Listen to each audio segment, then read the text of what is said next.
Alright, ready? Rolling. Action. Let me ask you something. Have you ever had a Hershey's bar? I'm sure you have, because the Hershey Company has been around for 130 years, owns more than 90 brands including Kit Kat, Reese's, and Jolly Ranchers, and produces over 70 million candies each day in Hershey, Pennsylvania. I'm from Pennsylvania, and I've been to Hershey many times, and every time I'm there, I always think about how impressive it is that one company created a whole town. But how did they do it?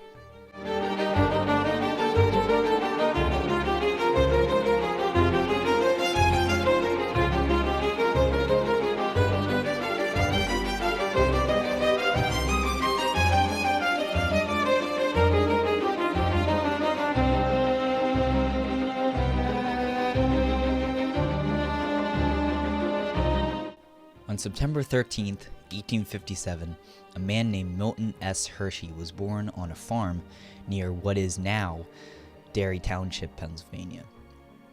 His parents were named Henry and Fanny Hershey. He grew up around the Mennonite community.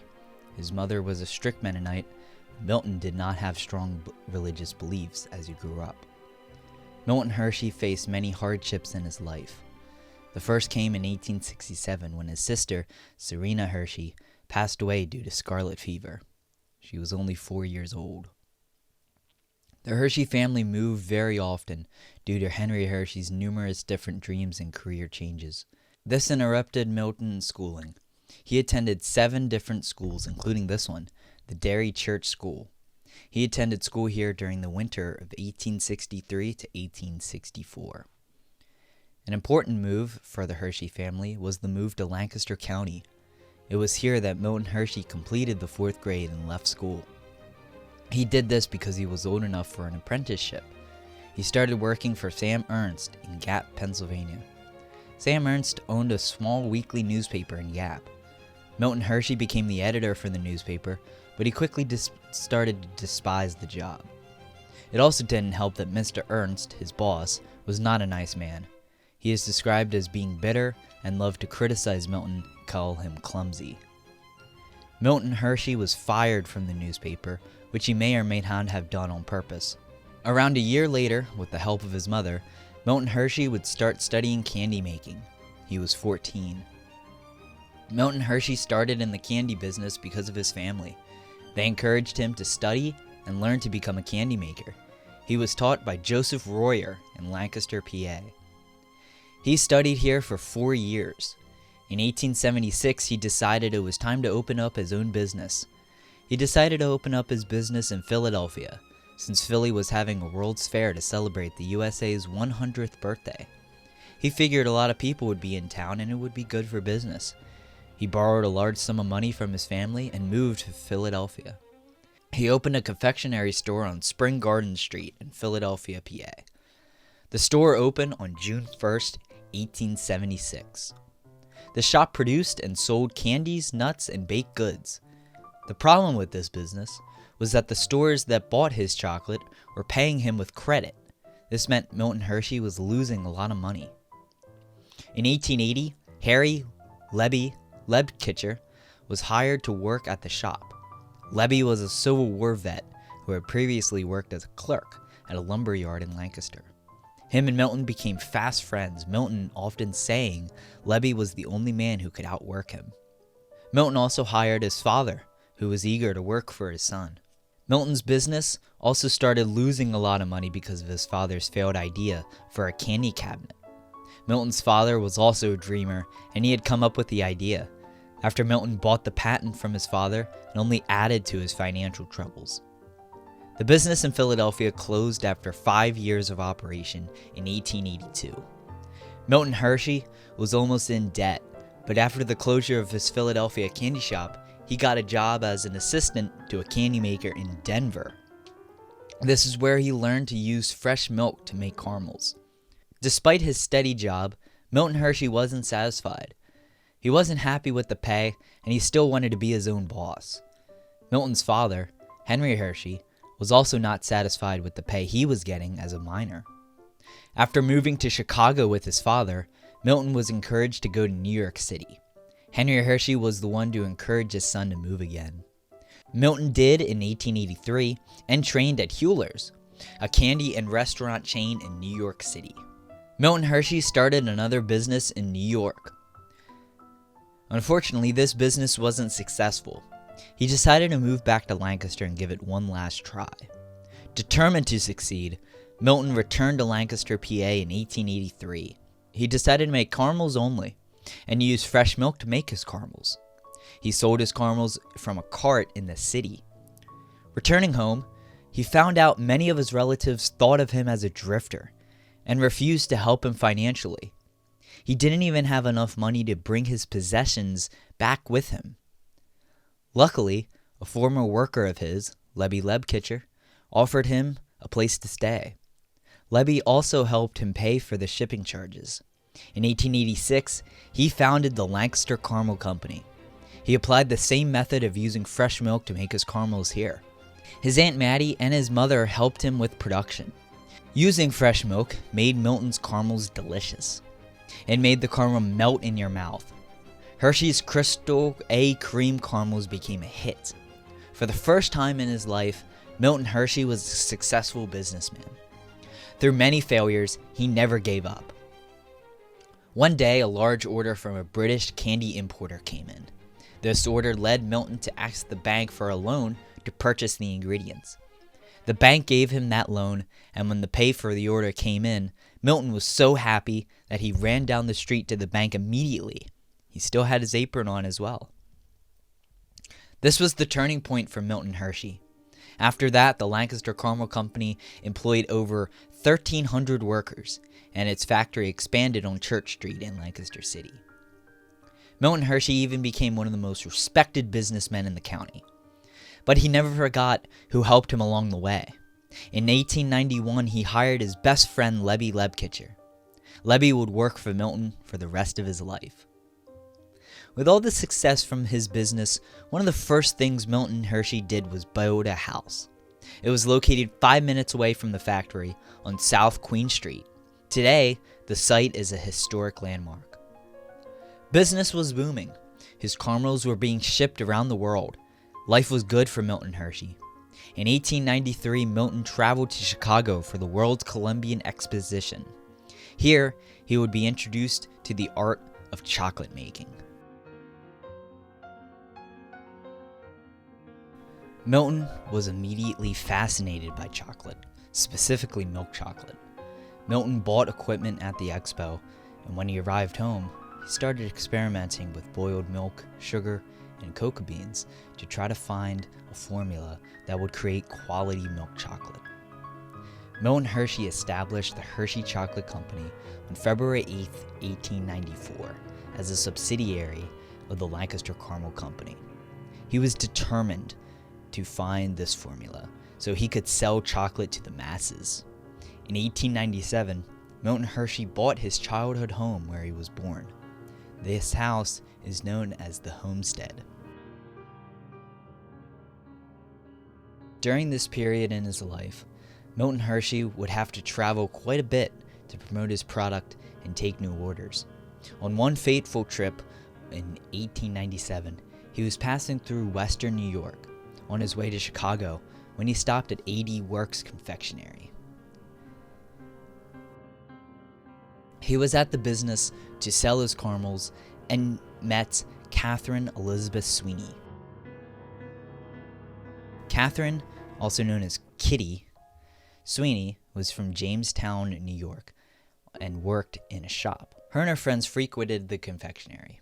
It was during one of these outings where her friends introduced Milton to her. It was love at first sight for Milton, and a courtship began. Jamestown became a staple on Milton's travel schedule, and he would send telegrams to Kitty very often. He actually hated writing letters. Milton never thought he would marry until he met and fell in love with Kitty.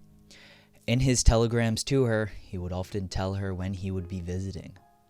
During their courtship, Kitty moved to New York City, and after a year, the couple decided to get married. The wedding took place on May 25th, 1898, at St. Patrick's Cathedral. According to the Milton Hershey School, From this point on, Milton Hershey's life was given new meaning. When the newly married Hersheys returned to Lancaster, they were met with shock. Milton's family, specifically his mother, was stunned. Fanny Hershey did not really like her daughter-in-law. Their personalities were vastly different and they often clashed. Milton Hershey didn't care that his mother didn't approve of his decision. Milton resolved this conflict by buying a new house for his mother in September 1898. This house was located at 143 South Duke Street in Lancaster, PA. Their marriage was very happy. Milton was able to help Kitty out since she was not a wealthy woman. Kitty is described as being a beautiful woman, graceful and elegant. Kitty's beauty and openness caused the couple to gain a lot of friends. Milton and Kitty missed each other very much whenever Milton had to travel. He kept a picture of his wife in his travel bag. The picture was taken when they first met. Kitty was exactly what Milton needed to not overwork himself. He could always take a break from work and come home to her. She would even call his associates when he was away for too long on business trips and tell them to send him home. Throughout their marriage, Milton would always get Kitty flowers.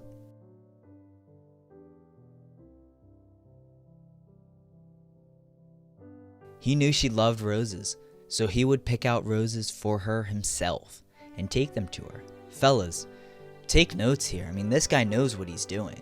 By this time, Milton Hershey was still experimenting with milk chocolate. He knew he wanted to make his chocolate affordable so everyone could buy it, not just the rich. At this time, milk chocolate was a luxury item that the Swiss were making. After many years of trial and error for Milton, he finally introduced Hershey's milk chocolate in 1900. He decided to turn all his attention to chocolate making, and on August 10, 1900, Milton Hershey sold the Lancaster Caramel Company to the American Caramel Company for $1 million.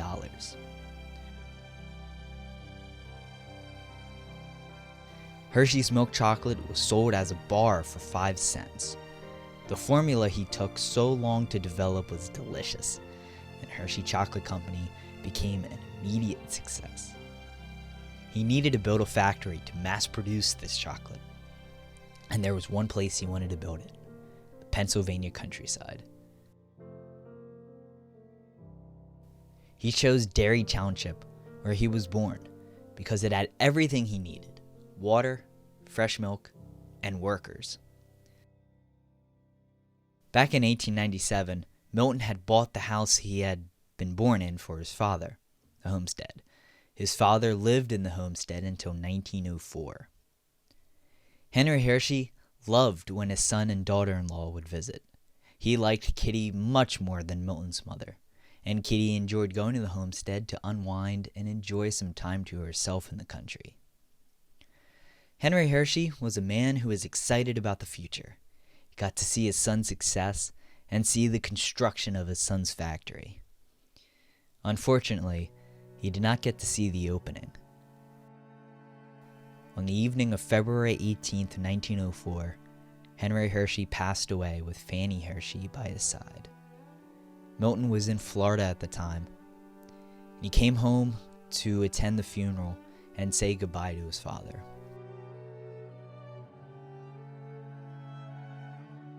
The Hershey factory began construction in 1903. It was completed and opened in June 1905.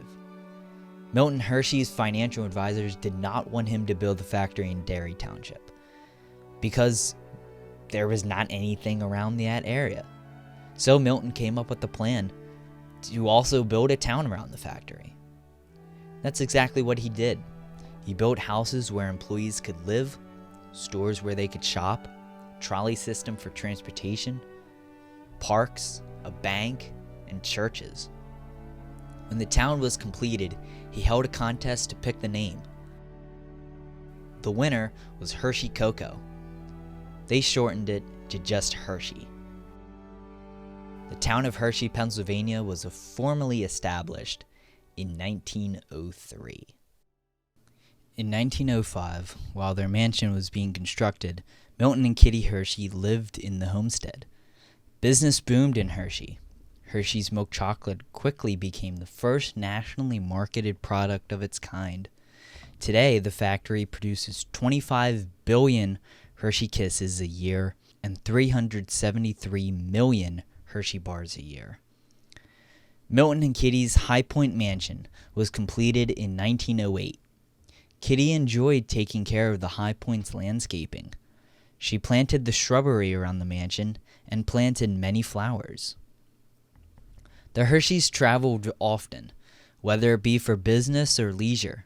High Point Mansion's interior is decorated with many items they bought on their trips, including a glass torch Milton had seen at the 1893 Columbian Exposition.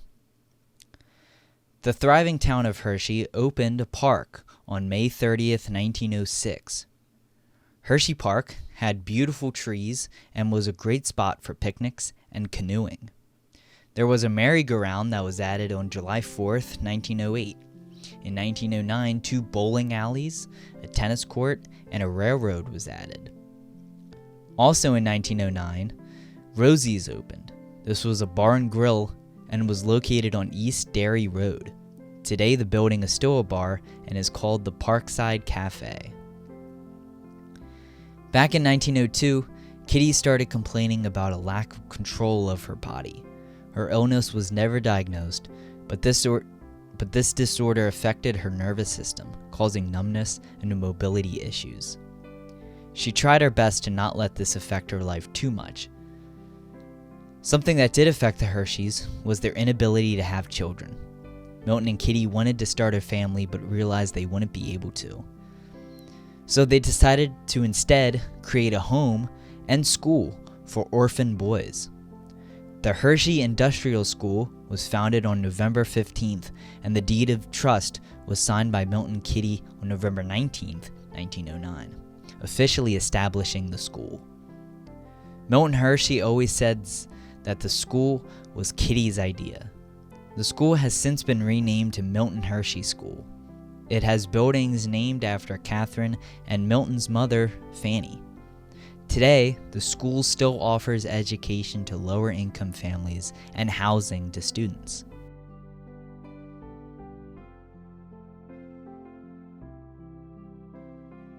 Ever since 1905, Milton Hershey kept many pets.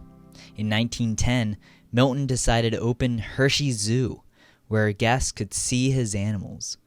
These animals included prairie dogs, bears, birds, and deer. The zoo eventually got lions, goats, peacocks, monkeys, leopards, and otters. Milton and Kitty Hershey were actually booked to take a cruise on the Titanic in 1912. Thankfully, they had to cancel their plans after business matters came up for Milton. Sadly, Kitty's disorder was not getting better. Around 1912, she could barely walk. This made life very difficult for Kitty. By 1914, she was almost completely paralyzed. Despite her condition, she still continued to travel with her husband. In March 1915, Milton and Kitty were in Atlantic City. Kitty had made plans to return back to Hershey because Milton had been called for business. A nurse was driving her home when Kitty's condition became very ill, and she couldn't continue the trip. They stopped in Philadelphia, PA, and Kitty was diagnosed with pneumonia. On March 25, 1915, Milton was contacted and given the news. He immediately rushed to Philadelphia to be with his wife. When he arrived, he greeted his wife. She requested champagne, which Milton went to get personally for her. When he returned, she had already passed away.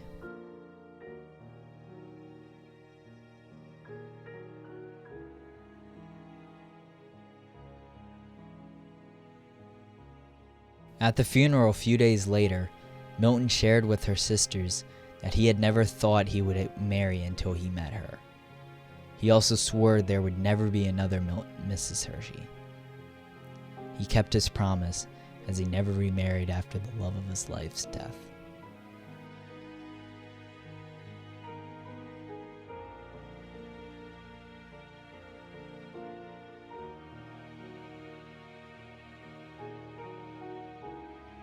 After the death of his wife, Milton Hershey continued to add things to Hershey Park and the town of Hershey.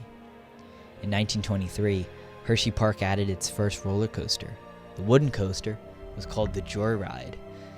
It was later renamed to the Wildcat. This is not the same Wildcat as we know today. This original version closed in 1946. In March 1920, Milton Hershey would receive word that his mother had fallen ill. He rushed home and spent the next couple weeks with her. He was with her when she passed away on March 11th, 1920.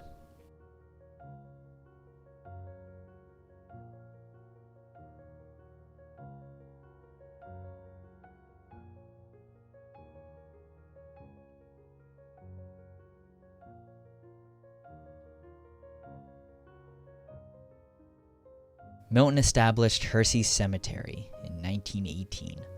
This is where Fannie Hershey was buried. Kitty Hershey's body was also moved here.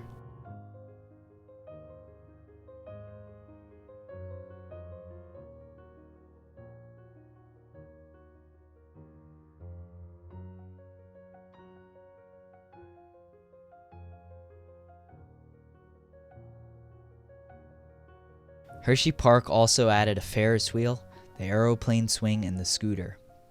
The Hershey Company started making new chocolates like Mr. Goodbar in 1925, Rolo in 1935, and the York Peppermint Patty in 1940. In 1930, Milton Hershey announced that he would be building a hotel in Hershey. This idea had been a dream for Milton and Kitty before she passed away. Milton would also build a junior-senior high school at the same time. He decided to do this so he could give the construction workers who lived in Hershey some work. The Hotel Hershey opened on May 26, 1933. 400 guests were invited to the grand opening. The hotel uses Mediterranean influences in its architecture. In 1934, a 9-hole golf course was built at the Hotel Hershey's grounds. The indoor pool opened in 1961, and in 2001, the spa at the Hotel Hershey opened. In 1936, Milton Hershey requested that a garden of roses be planted within walking distance of the hotel. Hershey Gardens opened in June 1937 with 7,000 roses arranged in nice beds. Today, Hershey Gardens has 5 themed garden areas and is home to nearly 14,000 roses and 800 varieties of flowers. Milton Hershey established the M.S. Hershey Foundation in 1935. This foundation provides funding for the Hershey Museum, Hershey Gardens, and the Hershey Theater.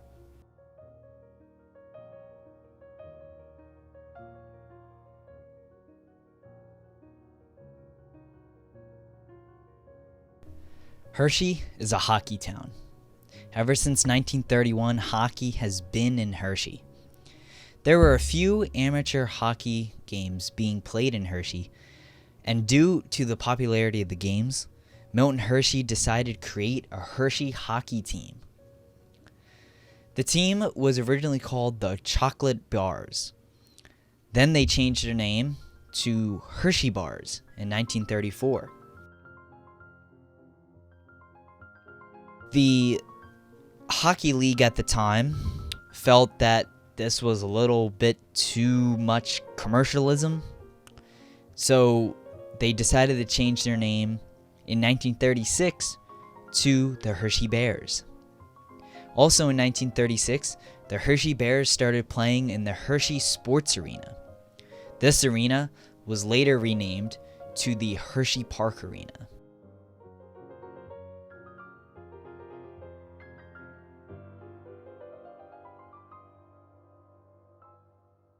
The Hershey Bears have been a very good hockey team in the history of the AHL.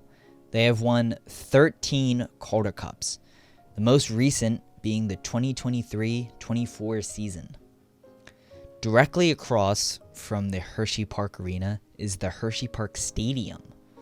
This opened in 1939 and was the last major project of Milton Hershey's Great Building Campaign. It was intended for college, professional, and high school football games. Starting in May 1939, midget auto races happened every Thursday night at the stadium. Monday nights were eventually added. In 1943, the annual Coca Bean football game started happening at the stadium. This game takes place between two high schools, Hershey High School and the Milton Hershey School, and this game still happens to this day.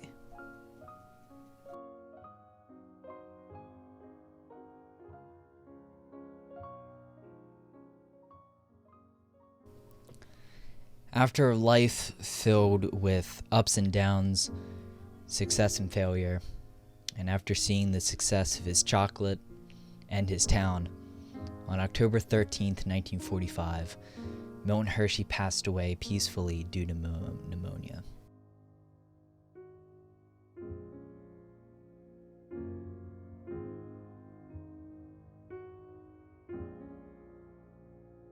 He is buried in the Hershey Cemetery next to his beloved wife, his mother, and his father.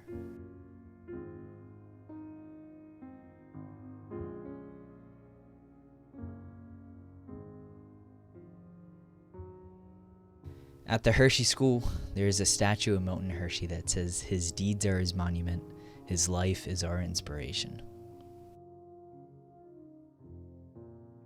Milton Hershey's legacy will live on forever.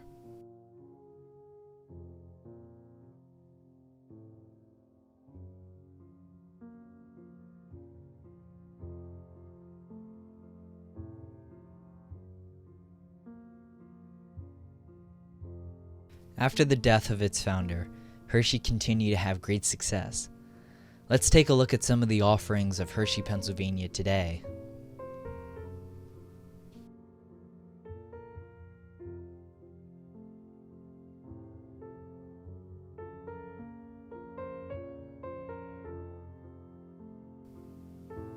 Starting with the Hershey Theater.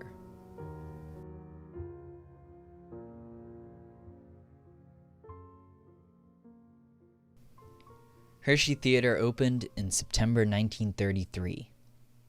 It is a beautiful theater that houses Broadway shows and concerts. The theater's architecture is modeled after theaters in Venice, Italy.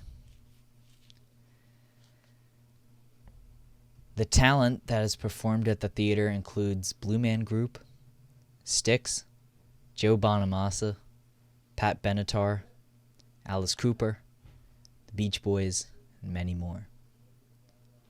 The first concert took place on February 5th, 1960.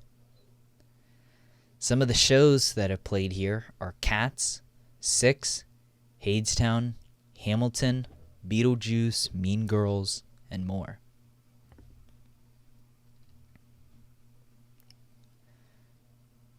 The Hershey Park Arena was home to the Hershey Bears from 1938 to 2002. In 1941, the Ice Capades performed in the arena for the first time. The arena was also home to Dwight D. Eisenhower's birthday party in 1953. Most famously, the Hershey Park Arena was where the New York Knicks played the Philadelphia Warriors. In that game, Wilt Chamberlain scored 100 points. Luxembourg, 1 minute and 1 second to play. Chamberlain at 98. He can make it easily. The Warriors are going to take time out, I believe. Guerin's on the line. The Warriors now are within 6 points of the all-time league record for most points in a regulation game, which is 173. Boy, records are busted out all over. Discussion now in the lane between referee Willie Smith, Richie Guerin, and Joe Rucklick. Guerin, who's really jabbering, I don't know what he's arguing about. Wilt at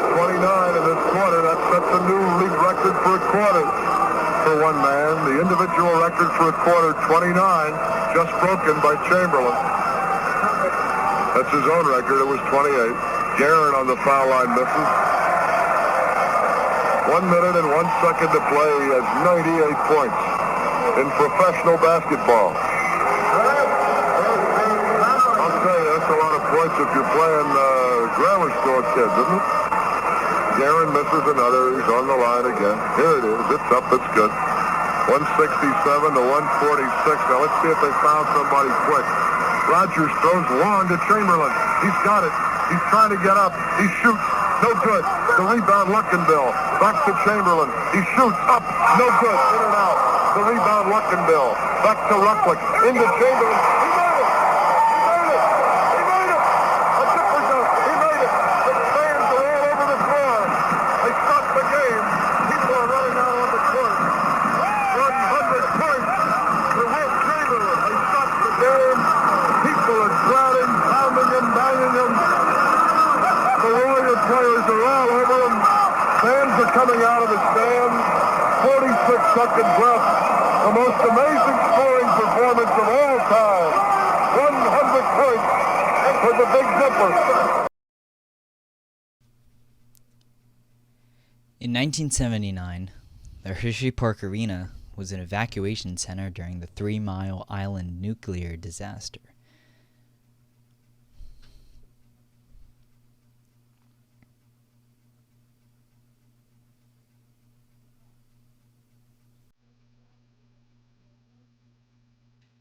The first concert was held in Hershey Park Arena on November 10th, 1972. Fleetwood Mac and Deep Purple performed.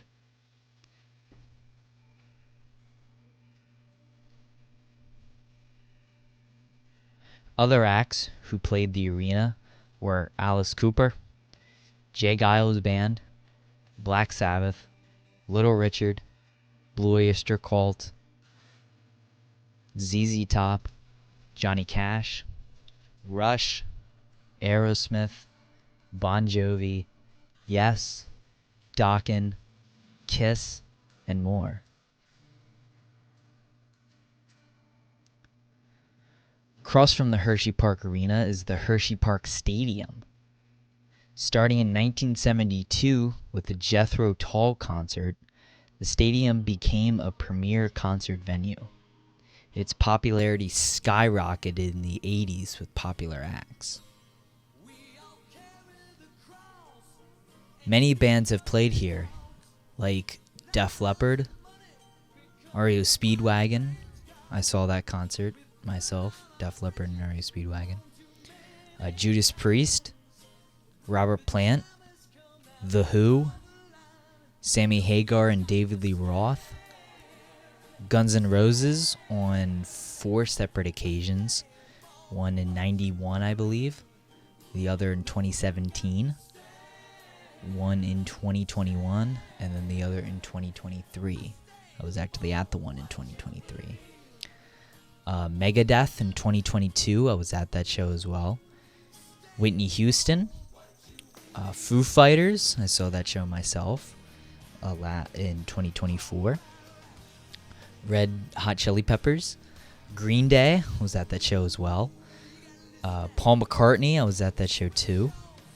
Lady Gaga, which is actually the highest grossing show in Hershey history. And the Rolling Stones in 2005, I believe. Yeah, 2005.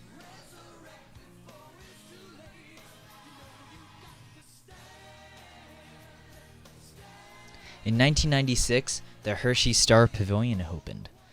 The Star Pavilion was actually the same stage as the stadium, it was just flipped. So smaller bands that couldn't go into the stadium, they would just flip the stage, and the smaller bands could play what would be backstage for the stadium, and you could get a bigger number of concerts in there. I know Paramore played here, Cinderella played here, Poison played here. I know also that Poison and Motley Crue played the stadium as well, and I also forgot to mention Van Halen played here in 2004.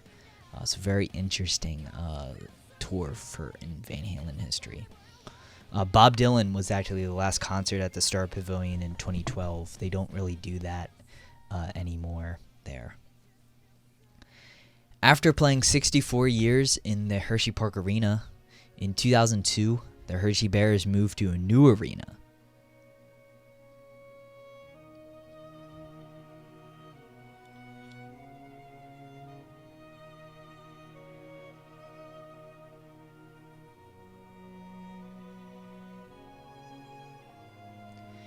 The new arena was right down the road.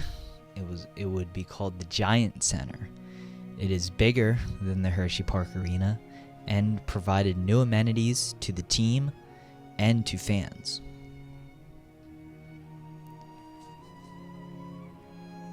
The Giant Center opened on October 15th, 2002.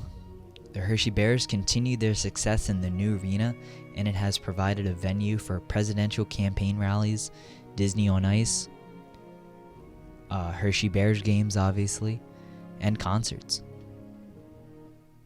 The biggest goal of his still very early pro career last night with 12 seconds to go, tied the game against Norfolk, only to watch Marty Wilford win it in overtime. Rory Fitzpatrick off the faceoff. Puts a shot wide for Rochester. Amherst keep it in. Jason Botterill, another shot in on Sauvé. That's sticked aside. And back over on the far side, Jordan Kristanovich looks to clear out for the Bears. Botterill over there as well. Rochester a shot up into the netting. And the stoppage of play here. Netting at the ends of the rink. Giant Center no different from all the other buildings throughout the NHL, AHL, and the East Coast League, all adopting netting in the end zones. It is a little bit different look. But much like in baseball with the screen behind the plate, once you get used to it, it really isn't bad at all. And that's in place tonight for the very first time. Bears off the draw at center ice. It's picked up by Charlie Stevens. Stevens almost offside, catches inside. Jordan looks to clear, sent out by the Americans to center. And now we've got our first fight at Giant Center between Janik and Rob Volterra. The helmets and the gloves come off. And up on the video board, Rob Volterra, TKO. Down to the ice, and to the delight of the fans, they head to the box. We'll take a timeout, 18:09 to go in the first period. No score from Giant Center. You're listening to Bears Hockey on Big 92.7. Back at Giant Center, penalties leaving Ivanovic right side. Back down low, Stevens has some room. Back up top to Clark, and near the blue line. Now in the left corner, Stevens is on it at the left hash mark. Stevens takes a look, spins near the blue line, leaves for McLean, pass down low, picked up there by Kristanovich. A shot, scores! Cale McLean! A shot from the left circle and one for the history books. McLean scores the first goal in Giant Center history, and the Bears lead it 1-0. A shot that ended up in the top right circle, and I'm telling you right now, number 12 was jumping all over the place. He knows the significance of that goal. It doesn't just put his team up, it puts his name for all time in the Hershey Bears archives. The first goal ever scored. As we come back to center, the Bears, the time of the goal, 6:54. And on the power play, the Bears come up with a 1-0 lead. In on Askey, backhand scores! Harry Bertrand, his second short-handed goal of the season. And that is huge. Hershey 2, Rochester nada. And they are on their feet here at Giant Center. Bertrand, 2 goals on the season, and both of them have come short-handed. 15 seconds left in the penalty to Riku Hall, and what a play by Bertrand. He picked the defense's pocket at the blue line, came in, backhand, top shelf, and over and out, beating Tom Askey.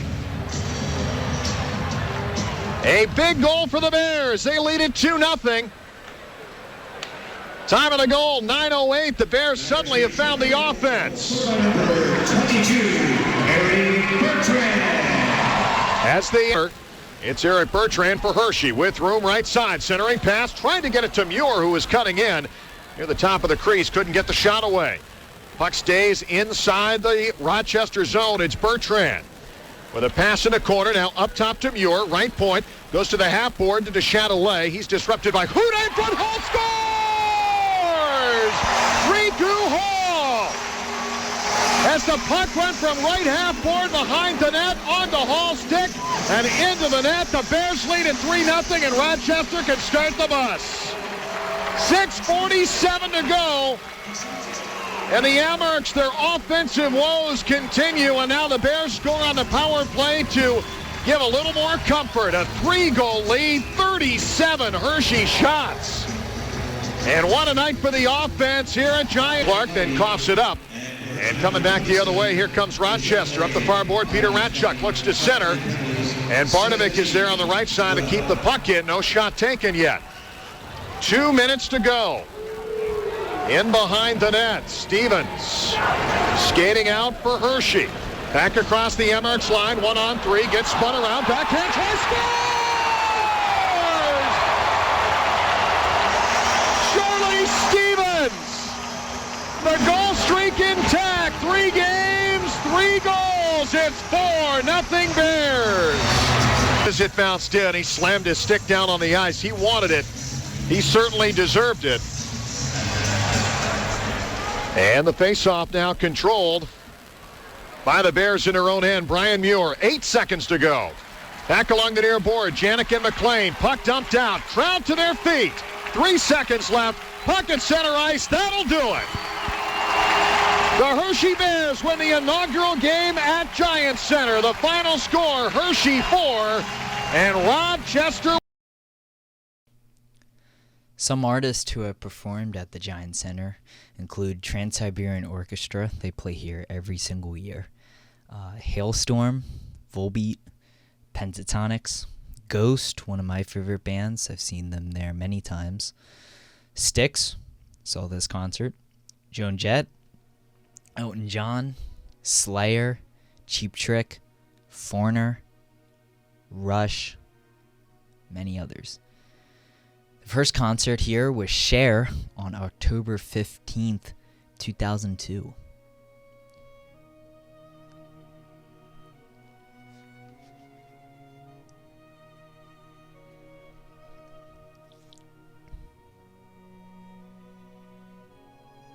Another hotel opened in Hershey called the Hershey Lodge in 1967.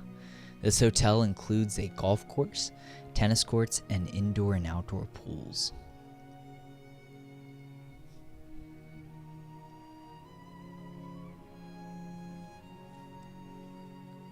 A motel that is very famous in Hershey called the Cocoa Motel opened sometime around this time too.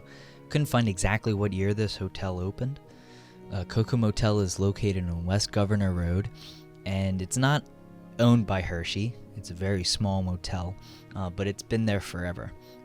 And to me, it's how I know I've arrived in Hershey, so I just wanted to give it a shout out.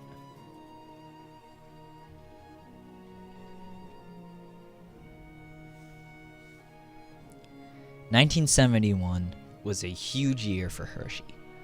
Both Hershey Park and Hershey Zoo closed for renovations. Hershey Zoo closed for good, and Hershey Park reopened with one admission price, not a pay-per-ride system anymore, and rebranded to just one word, Hershey Park.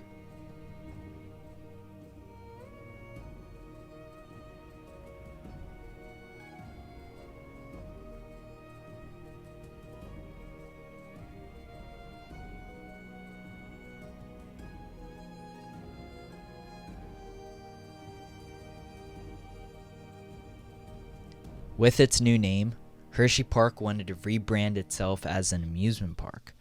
In 1973, the Hershey Park Amphitheater opened in the park. This venue was home to a show called the Hershey Park Revue.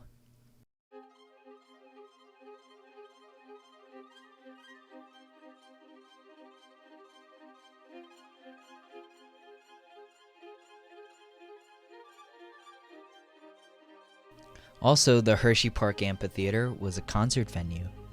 Bands like the Sharks, Pentagon, Chicago, Weird Al, and Creed performed here.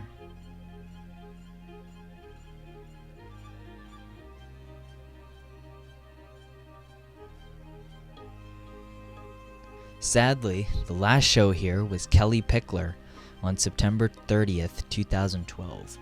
It had been used every so often for Hershey Park in the Dark. In 2024, the amphitheater was demolished.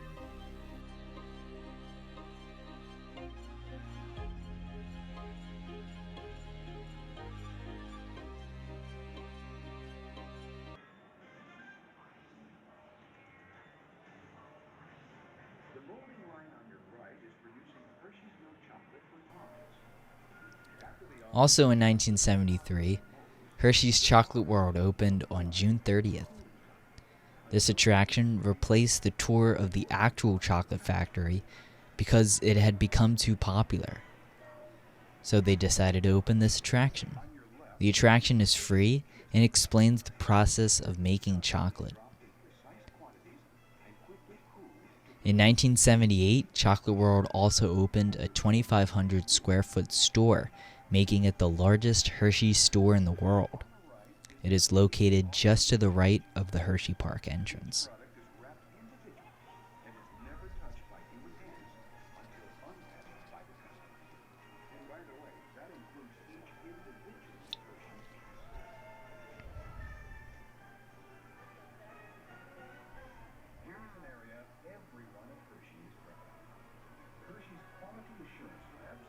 The Hershey's Chocolate Tour ride has been updated and revised multiple times throughout its life. The first update to the ride happened in 1988. It featured a robot host that didn't last very long. Throughout the 90s, the ride received numerous small updates.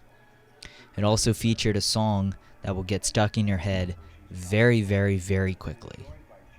Of American families since 1894.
Hershey's chocolate, Hershey's chocolate, Hershey's chocolate world. Oh, is my mic live? Oh, it is. In 2002, Hershey's really big 3D show opened at Chocolate World. 2004, Hershey's Factory Works opened.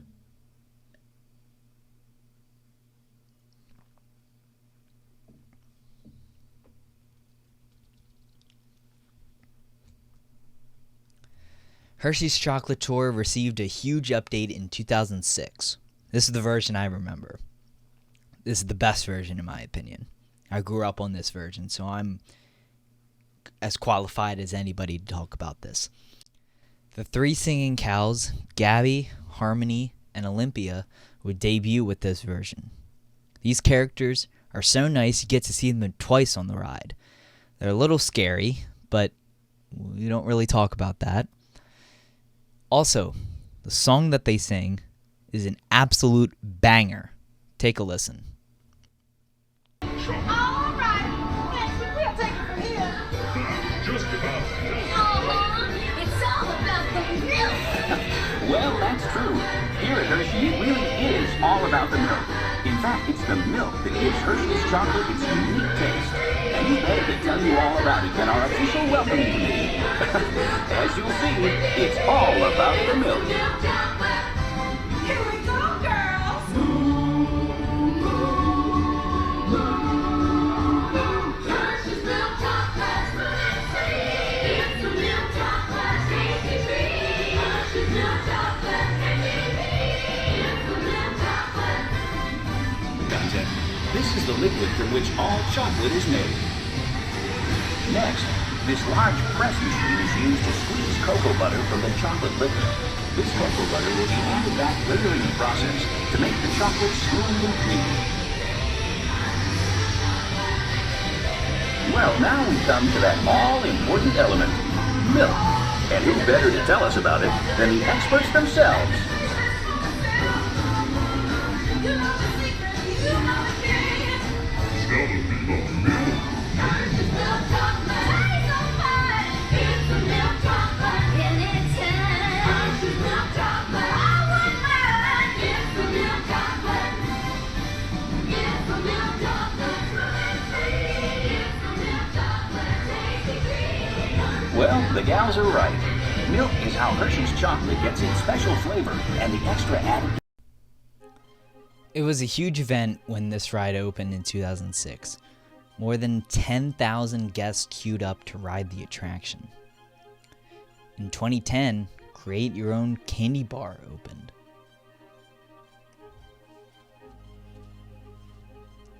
Ten years after the 2006 update, the Chocolate Tour got another update in 2016. This is the current version of the ride. Also, there's a semi-new attraction called Hershey's Great Candy Expedition.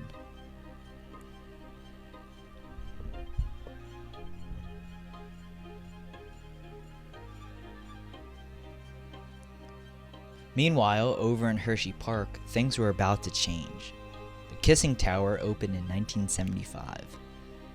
2 years later, on July 4th, 1977, the Super Duper Looper opened. This was the first steel coaster with a loop on the East Coast and changed the game for Hershey Park.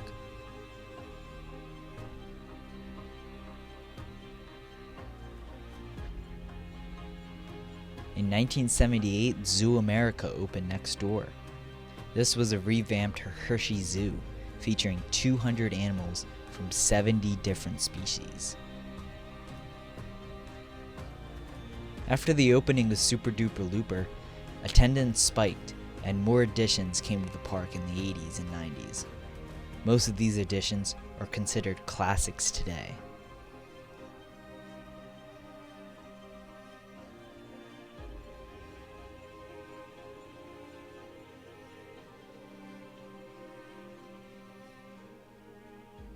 In the 80s, rides like the Cyclops and Timber Rattler opened.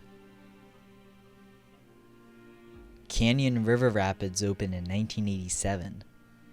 The Flying Falcon opened in 1990. A multi-loop steel coaster called the Sidewinder opened in 1991.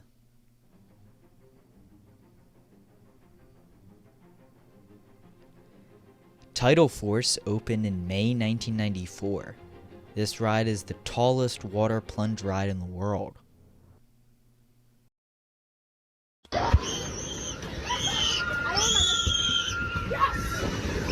Oh, damn. Also in 1994, Hershey Park expanded to 90 acres. Later, in 1997, Hershey Park expanded to 110 acres.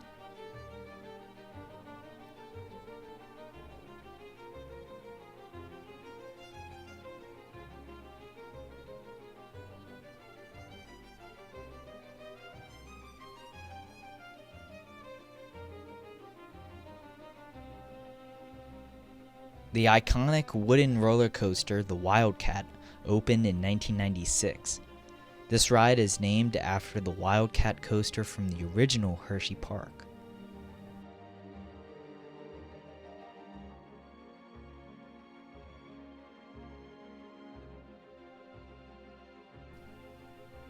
The Great Bear opened in 1998. This was the first steel inverted looping coaster in Pennsylvania.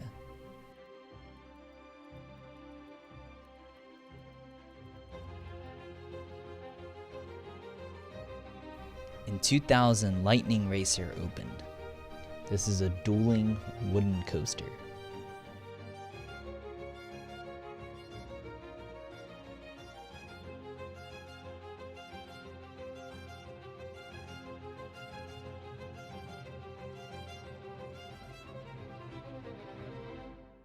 In 2003, the Claw opened. The 10th roller coaster in Hershey Park, Storm Runner, opened in 2004.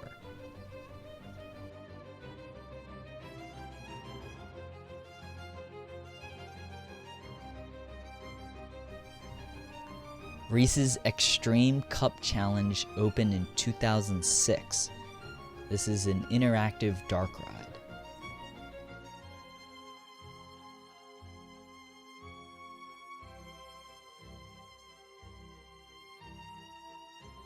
In 2007, the Boardwalk at Hershey Park area opened.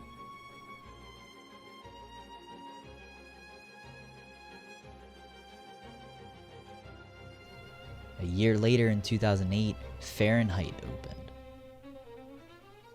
In 2012, Sky Rush opened. At the time it opened, this was the highest, fastest, and longest roller coaster.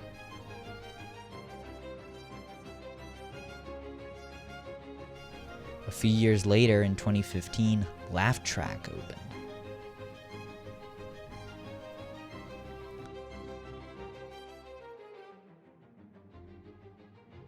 The thrills continued in 2017 when the Hershey Triple Tower opened. This is 3 different drop towers with varying heights.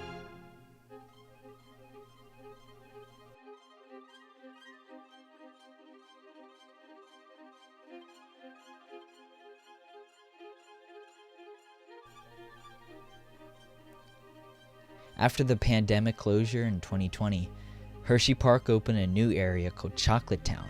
This provided a new entrance to the park and a new roller coaster, Candymonium. This is the tallest roller coaster at Hershey Park. It is 210 feet.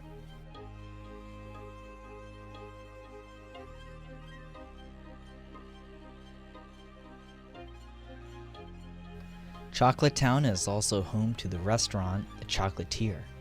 This is where you can get the Chocolate Town burger and many other great dishes.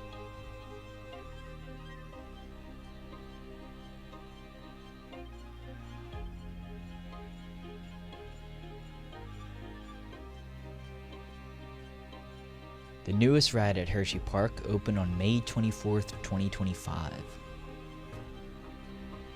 This new ride is called Twizzlers Twisted Gravity and is a swing-style ride.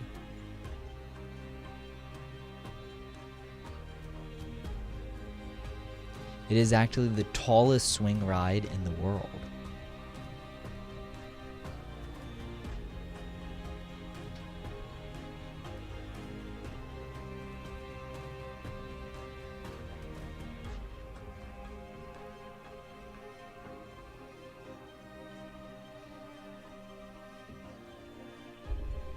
Whether it be great concerts at the Hershey Park Stadium or Hershey Park itself, there is plenty to do at this wonderful town. But if it wasn't for Milton Hershey bringing joy to millions of people for over 100 years, none of this would be possible.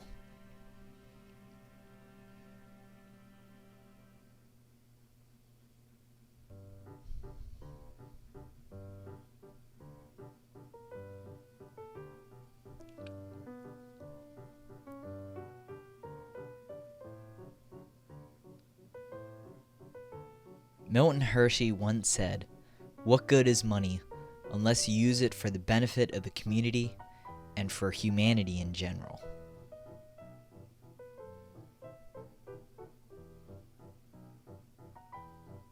And he definitely used his money to help others.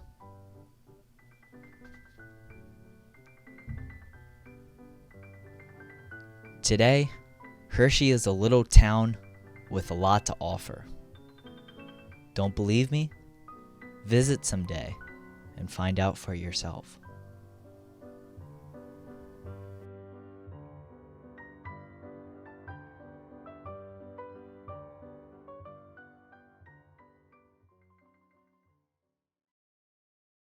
Sheep chocolate.